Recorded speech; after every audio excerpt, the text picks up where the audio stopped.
Përsërisim edhe një herë thirrjen tonë për largimin një orë më parë të Samir Tahirit si një domosdoshmëri për ecjen përpara të procesit hetimor ndaj rastit Shullazi.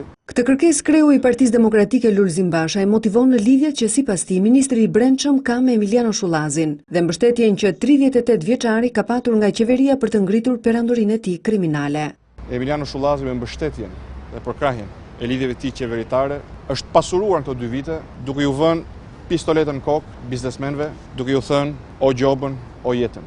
Këto lidhje sipas kreut të demokratëve kompromentojnë pozitat e kryeministrit dhe ministrit të Brendshëm në procesin gjyqësor ndaj Emiliano Shullazit.